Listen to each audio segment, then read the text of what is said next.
ஆண்டவரும் இரட்சகருமாயிருக்கிற இயேசு கிறிஸ்துவின் நாமத்தினாலே அன்பின் வாழ்த்துக்கள். நாம் யாக்கோபின் வாழ்க்கை சரித்திரத்தை பார்த்து கொண்டு வருகிறோம். இன்றைக்கு பார்ட் நம்பர் 9. யாக்கோபு ஒரு வழியாக தன் மாமாவாகிய லாபானை விட்டு பிரிந்து விட்டான். இப்பொழுது தன் தகப்பன் தேசமாகிய கானானை நோக்கி அவன் பிரயாணம் பண்ணி கொண்டிருக்கிறான்.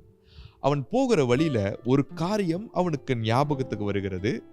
20 வருஷத்துக்கு முன்பதாக அவனுடைய அண்ணன் ஏசாவுக்கு பண்ண துரோகம், அவன் ஏமாற்றினது, அதற்காக ஏசா யாக்கோபை கொலை செய்ய துடித்தது, அதற்கு பயந்து யாக்கோபு லாபான் வீட்டுக்கு ஓடினது எல்லாம் ஞாபகத்துக்கு வருகிறது.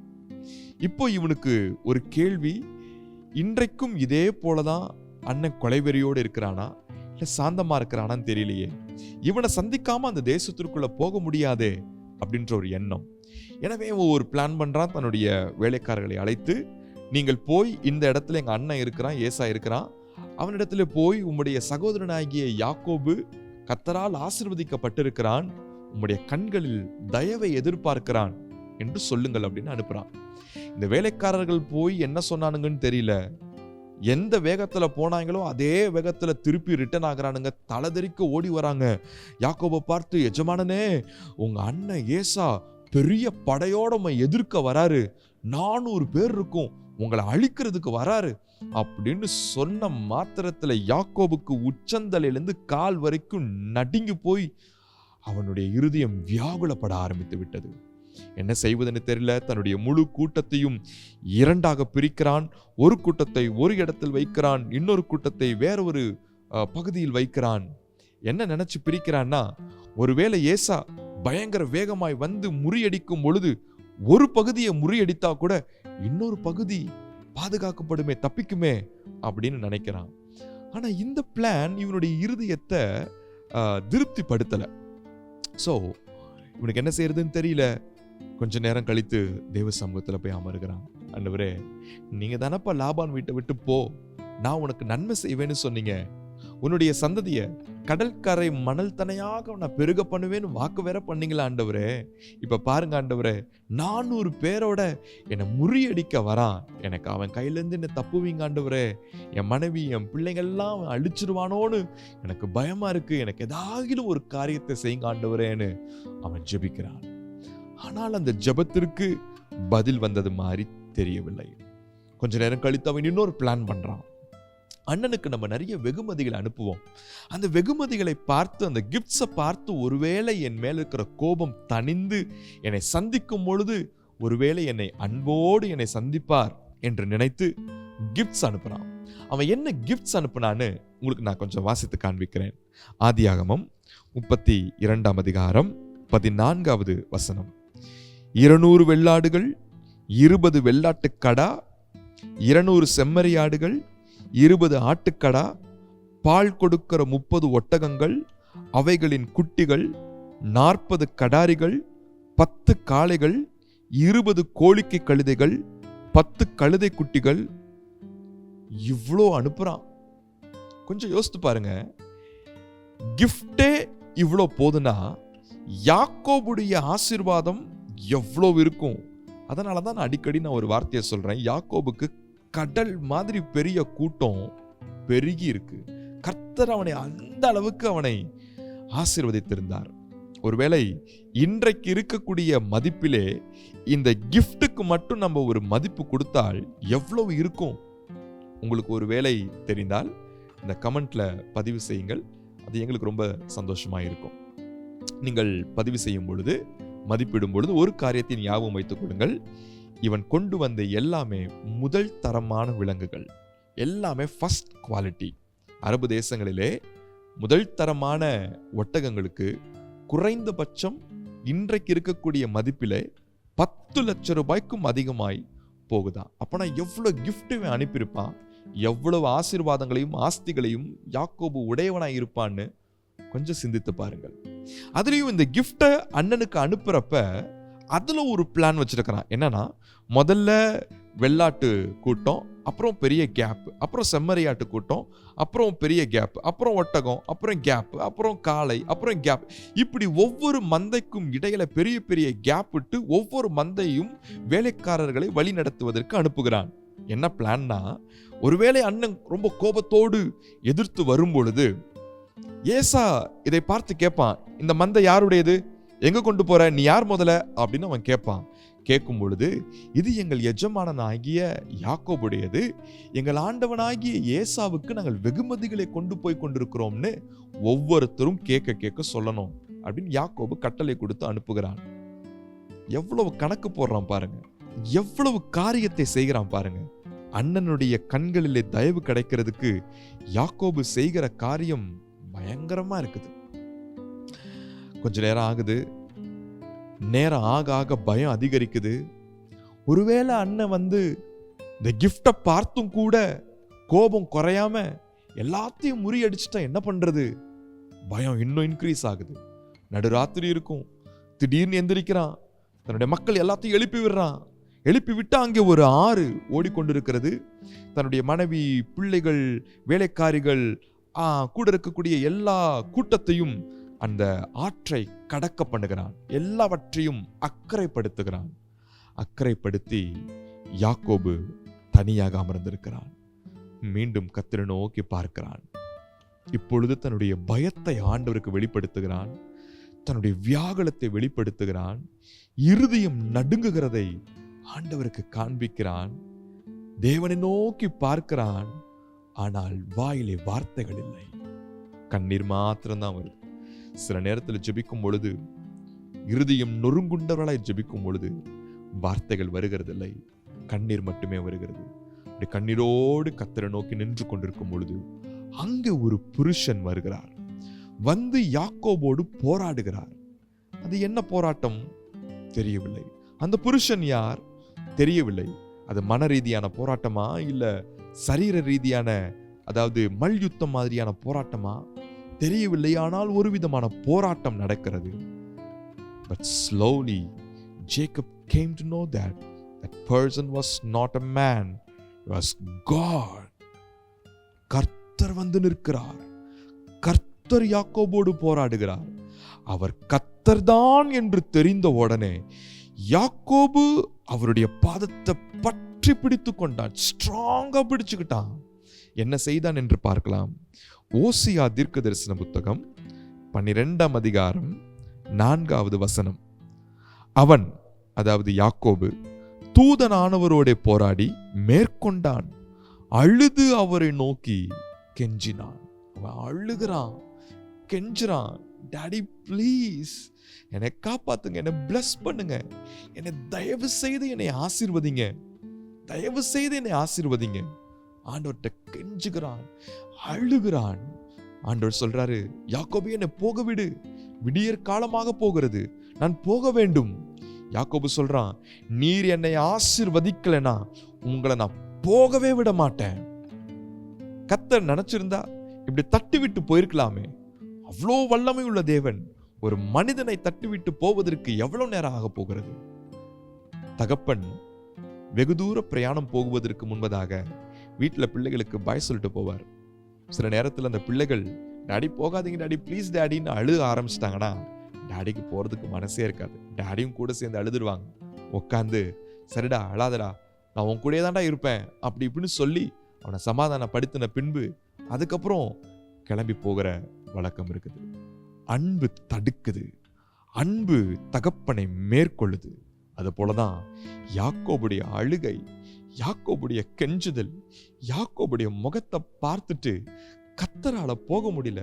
டேய் அழாதடா, நான் போகணும்டா, என்னை விடுடா தம்பு அப்படின்னு கேட்கும் பொழுது, இல்லை என்னை நீங்க பிளஸ் பண்ணலனா உங்களை நான் விடவே மாட்டேன். சரி, உன் பேர் என்ன அப்படின்னு கேட்கிறார். உன் பேர் என்னன்னு கேட்ட மாத்திரத்துல யாக்கோபுடைய இருதயம் அப்படியே அதிர்ந்து போனது. ஏனென்றால் பல வருஷத்துக்கு முன்பதாக ஒரு சம்பவம் அவனுக்கு அப்படியே ஒரு பிளாஷ்பேக் வந்துட்டு போகுது. 20 வருஷத்துக்கு முன்பதாக யாக்கோபு தன் தகப்பன் வீட்டில் இருக்கும் பொழுது தன் தகப்பனாகிய ஈசாக்கு சொல்றாரு, மூத்த மகனை பார்த்து, ஏசாவை பார்த்து, ஏசா, இன்றைக்கு நான் அவனை ஆசீர்வதிக்க போறேன், போய் எனக்கு பிடிச்ச மாதிரி நல்ல வேட்டையாடி சமைச்சு கொண்டு வா, நான் சாப்பிட்டு உன்னை நான் ஆசீர்வதிக்க வேண்டும் அப்படின்னு அனுப்புறான். அவங்க அண்ணன் ஏசா வேட்டையாடி சமைத்து கொண்டு வருவதற்குள்ளே இந்த யாக்கோபு தாயினுடைய ஆலோசனையின்படி அண்ணனுடைய ட்ரெஸ்ஸை மாட்டிக்கிட்டு வீட்டில் செஞ்ச சாப்பாடை எடுத்துட்டு அவங்க அப்பா முன்னாடி போய் நிற்கிறான். டாடி, நீங்க சொன்ன மாதிரி நான் வந்துட்டேன், என்னை பிளஸ் பண்ணுங்க அப்படின்றான். ஈசாக்கு கேட்குறான், நீ யாரு, உன் பேர் என்ன அப்படின்றார். ஏன்னா ஈசாக்குக்கு கண்ணு தெரியாது. உன் பேர் என்னன்னு கேட்ட உடனே யாக்கோபு சொல்றான், அப்பா நான் உங்க மூத்த மகனாகிய ஏசாப்பா, நீங்க சொன்ன மாதிரி சாப்பாடு கொண்டு வந்திருக்கிறேன்ப்பா, என்னை பிளஸ் பண்ணுங்கப்பா. இல்ல உன் குரல் யாக்கோபு மாதிரில இருக்கு, நீ கொஞ்சம் பக்கத்துல வா, உன்னை நான் தொட்டு பார்க்கணும், நான் தடவி பார்க்கணும், நீ யாக்கோபா இல்ல ஏசாவான்னு நான் பார்க்கணும்ப்பா, பக்கத்துல வா அப்படின்னு கூப்பிடுறார். யாக்கோபு நடுங்கிக்கிட்டே பக்கத்துல போறான். ஈசாக்கு அவனை டச் பண்ணி பார்த்தா ஏசாவினுடைய ட்ரெஸ். ஸோ ஏசாவாக தான் இருக்க வேண்டும் என்று நினைத்து அந்த சாப்பாடை சாப்பிட்டு ஏசா என்று நினைத்து யாக்கோபை ஆசீர்வதித்து விட்டான். எவ்வளவு பெரிய துரோகம்! இந்த துரோகத்துக்காக தான் அண்ணன் ஏசா ரொம்ப கோபப்பட்டு கொலை செய்வதற்கு அவன் துடித்தான். அதற்கு பயந்துதான் யாக்கோபும் லாபான் வீட்டுக்கு ஓடினான். உன் பேர் என்ன அப்படின்னு ஈசாக்கு யாக்கோபினிடத்துல கேட்ட அதே கேள்வியை இப்பொழுது பரம தகப்பனாகிய கர்த்தர் யாக்கோபினிடத்துல கேட்கிறார், உன் பேர் என்ன? அப்பதான் அவனுடைய இருதயம் புரிதலுக்குள்ளேயே வருது. எஸ் லார்ட், நான் ஏமாத்திட்டேன், எங்க அப்பாவை நான் ஏமாத்திட்டேன், எங்க அண்ணனை நான் ஏமாத்திட்டேன், நான் பண்ணது மகா பெரிய துரோகம், நான் பண்ணது மகா பெரிய குற்றம். என் பேர் யாக்கோபு, என் யாக்கோபுக்கு பேருக்கு ஏற்ற மாதிரியே நான் எத்தனாகவும் நான் ஏமாற்றுக்காரனாகவும் நான் இருந்திருக்கிறேன். இவை எல்லாவற்றையும் ஆண்டவருக்கு அப்படியே வெளிப்படுத்தி சரண்டர் ஆகிற மாதிரி அவன் சொல்றான் கர்த்தரை பார்த்து, என் பேர் யாக்கோபு தான் ஆண்டவரே, நான் யாக்கோபு, நான் ஏமாத்துக்காரன் தான், நான் ஏமாற்றுகிறவன் என்ற அடையாளத்தோடு நான் நிற்கிறேன், என் பேர் யாக்கோபு தான் ஆண்டவரே. கர்த்தர் அவனை பார்த்து சொல்றாரு, இனி உன் பெயர் யாக்கோபு அல்ல, உன் பெயர் இஸ்ரவேல் என்று அழைக்கப்படுவதாக. இஸ்ரவேல் என்று யாக்கோபை ஆசீர்வதித்த பின்பு கர்த்தர் அவனை விட்டு கடந்து போனார். யாக்கோபு இப்போ அண்ணனுக்காக வெயிட் பண்ணிட்டு இருக்கிறான். காலை நேரம் ஆகிவிட்டது. ஆனால் பயத்தோடு அல்ல, கலக்கத்தோடு அல்ல, கிளியர் மைண்டா, தெளிவாய் அவன் நின்று கொண்டிருக்கிறான். தான் செய்த தவறை ஒப்புக்கொண்டவனாக நின்று கொண்டிருக்கிறான். ஏசா வருகிறான். ஏசா பக்கத்துல வந்த உடனே யாக்கோபு ஓடி போய் அவனுக்கு முன்பதாக முகம் குப்புற விழுந்து 7 முறை விழுந்து விழுந்து அவனை வணங்கினான். ஏசா என்ன செய்தான் தெரியுமா? ஏசா பக்கத்துல ஓடி வந்து யாக்கோபை கட்டி அரவணைத்து கொண்டு அவனுக்கு முத்தம் செய்து 2 பேரும் மகா சத்தமாய் அழுதார்கள். தன்னுடைய அன்பை 2 பேரும் வெளிப்படுத்தினார்கள். யாக்கோபுக்கு ரொம்ப ஷாக். அண்ணன் இப்படி பண்ணிருப்பான், அண்ணன் இப்படி பண்ணுவான்னு எதிர்பார்க்கவே இல்லை. ஆனா ரொம்ப சந்தோஷமும் கூட. அன்றைக்கு 2 பேருக்குள்ளேயும் அந்த அன்பு மலர்ந்தது. பிறகு ஒருவரை ஒருவர் வாழ்த்தி கொள்கிறார்கள். தன்னுடைய ஃபேமிலியை இன்ட்ரடியூஸ் பண்ணி வைக்கிறான். ஏசா கேட்குறான், சரி எனக்கு ஏதோ வெகுமதிகளை அனுப்பி வைத்திருக்கிறியே, அது என்னத்திற்கு அப்படின்றான். யாக்கோபு சொல்றான், அண்ணா நீங்க என்னை கொன்றுவீங்க நான் பயந்தேன், நீங்க என் மேல இருக்கக்கூடிய கோபம் போகணுன்றதுக்காக, உங்க கண்களில் தயவு கிடைக்கிறதுக்காக நான் வெகுமதிகளை அனுப்பியிருக்கிறேன், தயவு செய்து கொஞ்சம் ஏற்றுக்கோங்க அப்படின்றான். அண்ணன் சொல்றான், இல்ல எனக்கு நிறைய இருக்கு, எனக்கு வேண்டாம், நீயே வைத்துக்கோ, உனக்கு தேவைப்படும் அப்படின்றான். யாக்கோபு சொல்றான், எனக்கு தேவையானதெல்லாம் இருக்கு, உங்க முகத்தை பார்க்கிறது நான் கர்த்தரையே பார்த்தது போல இருக்குது, தயவு செய்து இதை ஏற்றுக்கொள்ளுங்கள் என்று சொல்லும் பொழுது ஏசா யாக்கோபுடைய வெகுமதிகளை ஏற்றுக்கொண்டான். 2 பேருக்கும் சமாதானம் வந்தது. நீங்க ஒரு விஷயத்தை கவனிச்சீங்களா? பல வருஷத்துக்கு முன்பதாய் யாக்கோபு செய்த துரோகம் 20 வருடங்களாக அவனை பின்தொடர்ந்து கொண்டே வருகிறது. யாக்கோபு கர்த்தரை சந்தித்தான், யாக்கோபு தேவனோடு உறவாடினான், யாக்கோபை கர்த்தர் ஆசீர்வதித்தார், யாக்கோபை கர்த்தர் பாதுகாத்து கொண்டார், 2 பேருக்கும் நல்ல உறவு இருந்தது, எல்லாம் இருந்துச்சு. ஆனாலும் இந்த துரோகம் இவனை பின்தொடர்ந்து கொண்டேதான் வருகிறது. இந்த பின்தொடர்ந்து வருகிற இந்த துரோகம் எப்போது முடிவுக்கு வந்தது? எப்பொழுது யாக்கோபு தன் அண்ணனிடத்தில் நான் செய்தது குற்றம், என்னை மன்னித்து விடுங்கள் என்று வணங்கினானோ அப்போதான் அந்த துரோகம் முடிவுக்கு வந்தது. நான் உங்களுக்கு ஒரு வசனத்தை காண்பிக்கிறேன். நீதிமொழிகள் 28வது அதிகாரம் 13ஆம் வசனம். தன் பாவங்களை மறைக்கிறவன் வாழ்வடைய மாட்டான், அவைகளை அறிக்கை செய்து விட்டு விடுகிறவனோ இரக்கம் பெறுவான். ஏசா யாக்கோப அழிக்கிறதுக்காக தான் புறப்பட்டு வந்தான். ஆனா எப்போ யாக்கோபு கர்த்தரிடத்திலே தான் செய்தது தவறு என்று அவன் ஒத்துக்கொண்டு சரண்டர் ஆனானோ அந்த டைம்ல கர்த்தர் ஏசாவுடைய இருதயத்தை மாற்றி இருந்திருக்க வேண்டும். அதனாலதான் காலையில ஏசா யாக்கோபை பார்த்த உடனே 2 பேருக்குள்ளேயும் ஒரு சமாதானம் வந்தது. சமாதானம் கொடுக்கிறவர் கர்த்தர். பின் தொடர்ந்து வருகிற துரோகத்தை மன்னிப்பு கேட்கும் பொழுது நிறுத்துகிறவர் கர்த்தர். நாம் எல்லாரும் ஒரு காரியத்தை நல்லா புரிந்து கொள்ள வேண்டும். துரோகம் என்றைக்குமே பின்தொடரும், மன்னிப்பு கேட்கிற வரைக்கும். சிலர் நினைக்கிறார்கள், நான் தான் கர்த்தரிடத்தில் மன்னிப்பு கேட்டு விட்டேனே, கர்த்தரிடத்தில் மன்னிப்பு கேட்டால் எல்லாம் சரியாகிவிடும் என்று நினைக்கிறோம். பாதிக்கப்பட்டவன் நம்மளை மன்னிக்க வேண்டும். அப்பொழுதுதான் இந்த சாபம், இந்த துரோகம் நிறுத்தப்படும். ஒரு மன்னிப்பு எவ்வளோ பெரிய ஆசீர்வாதத்தை கொண்டு வருகிறது என்று யாக்கோபை பார்க்கும் பொழுது நம்மளுக்கு புரிகிறது. ஒருவேளை இந்த செய்தியை கேட்கும் பொழுது நீங்கள் வாலிப காலத்திலே அல்லது பல வருடங்களுக்கு முன்பதாக நீங்கள் செய்த தவறுகள் ஒருவேளை ஏதாவது ஞாபகத்துக்கு வந்தால் அதை இம்மீடியட்டாக சரி செய்வதற்கு முன் வாருங்கள். அப்பொழுது கர்த்தர் உங்களை மன்னித்து உங்களை அபரிவிதமாய் உங்களை ஆசீர்வதிப்பார்.